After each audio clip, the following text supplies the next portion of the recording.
Hi guys, welcome back to my channel. இந்த வீடியோவில் என்ன பார்த்துட்ருக்கீங்க அப்படின்னா, மார்கழி 1 வந்தாச்சு. எப்போவுமே 7 o'clock எந்திரிக்கிறேன் நான். இன்றைக்கி வந்து பார்த்துனீங்கன்னா 3:30க்கெலாம் எந்திரிச்சாச்சுங்க. எந்திரிச்சு வீட்டில் வந்து எல்லா ஒர்க்கும் முடித்தாச்சு. உள்ள குளிச்சுட்டு தான் வாசல் தெளித்தேன். ஆக்சுவலாக எல்லா ஒர்க்கும் முடிச்சாச்சு. வாசல் தெளித்து கோலம் போடணும்.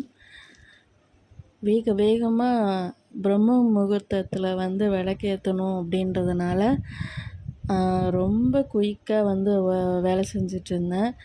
கோலமுமே பார்த்திங்கன்னா அந்த ஸ்டென்சில் மாதிரி வச்சு போடுவாங்க இல்லையா, அதில் தான் நான் வச்சு போட்டேன். படிக்கோலம் மாதிரி தான் போட்டேன்.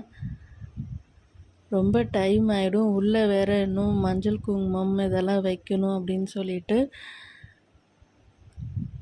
ரொம்ப குயிக்காக எவ்வளோ சீக்கிரமாக முடியுமோ அந்த மாதிரி போட்டேன். பிரம்ம முகூர்த்தத்தில் எந்திரிச்சு அந்த கிளைமேட் பார்த்திங்கன்னா சில்லுன்னு ஒரு மாதிரி நல்லாயிருக்கும் பார்த்திங்களா. அதில் வந்து நம்ம விளக்கேற்றி வழிபாடு பண்ணோம் அப்படின்னா ரொம்பவே நல்லா இருக்குங்க அந்த ஃபீலு. கண்டிப்பாக எல்லோரும் இது வரைக்கும் இல்லைன்னா கூட இனிமேல் ட்ரை பண்ணி பாருங்கள். அந்த ஊதுபத்தி சாம்பிராணி இதெல்லாம் போட்டு நாம் சாமி கும்பிடும்போது வீடே ஒரு மாதிரி மங்களகரமாக நல்லா இருந்தது. இது டெய்லியுமே பண்ணால் பரவாயில்லையே அப்படிங்கிற மாதிரி தான் நான் ஃபீல் பண்ணேன். அந்த நாள் வந்து எனக்கு ரொம்பவே நல்ல ஒரு குட் ஃபீல் கொடுத்தது. ஃபைனலாக கோலம் வந்து போட்டு முடிச்சிட்டேன். நான் இதை வந்து பகலில் வந்து உங்களுக்கு காட்டுறேன். விளக்கும் ஏற்றி வச்சாச்சுங்க. 5 மணிக்கெல்லாம் விளக்கு ஏற்றியாச்சு. அதுக்கப்புறம் பார்த்திங்கன்னா வாசப்படிக்கு மஞ்சள் குங்குமம்லாம் வச்சுட்டு இங்கேயும் வந்து நான் விளக்கேற்றினேன்.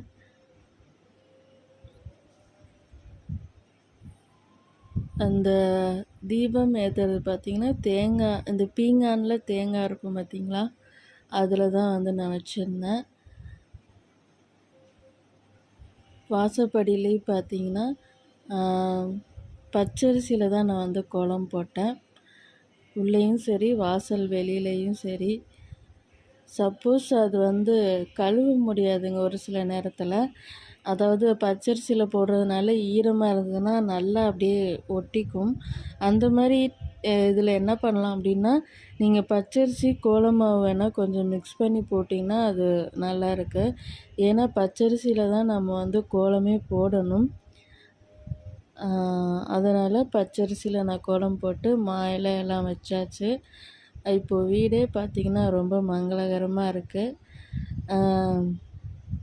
ரொம்ப நல்லா இருந்தது. பாருங்கள், இந்த கோலமும் எனக்கு பிடிச்சிருந்தது. சிம்பிளாக தான் போட்டிருக்கேன், பட் எனக்கும் ரொம்ப பிடிச்சிருந்தது.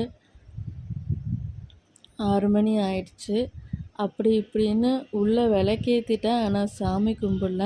இந்த விளக்கு பார்த்திங்கன்னா எப்பொழுதுமே ஏற்றுவேன். அதுலேருந்து ஒரு நல்ல மனம் வரும், ப்ளசண்ட்டாக இருக்கும் நம்மளுக்கு அந்த நாளே. பார்த்திங்கன்னா எல்லாமே ரெடி பண்ணுறதெல்லாம் பண்ணிட்டேன். சாமி கும்பிட்றது இனிமேல் தான் கும்பிடணும். இந்த சங்கு வந்து க்ளீன் பண்ணி மஞ்சள் குங்குமம் வைக்கிறது அதெல்லாம் நான் வந்து இப்போ தான் பண்ணேன். ஸோ கொஞ்சம் லேட் ஆகிடுச்சு.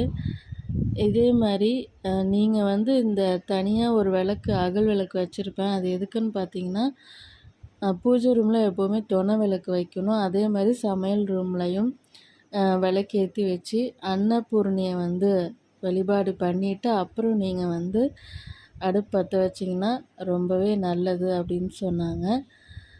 துளசி மாடம் எல்லாத்தையும் ரெடி பண்ணியாச்சுங்க. அதனால தான் இவ்வளோ லேட்டு.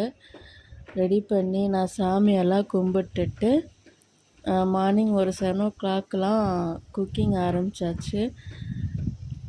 ஏர்லியாக எழுந்திரிச்சதுனால மார்னிங்கே வந்து நான் சாப்பாடு வச்சிடலாம் அப்படின்னு சொல்லிட்டு குழம்பு சாப்பாடு எல்லாம் வச்சுட்டேன். அடுத்தது பார்த்திங்கன்னா வாழைக்காய் வறுவல் எல்லாம் முடிச்சுட்டு சண்டே தான் பார்த்திங்கன்னா மார்கழி 1. ஸோ சண்டே மார்னிங் வந்து சாப்பிட்டுட்டு நல்லா படுத்து தூங்கினேங்க. அந்த டேவே வந்து ரொம்ப நல்லா இருந்தது. மார்னிங் எழுந்திரிச்சு வழிபாடு பண்ணதுனால நீங்களும் ட்ரை பண்ணி பார்த்துட்டு எனக்கு கமெண்ட் பண்ணுங்கள்.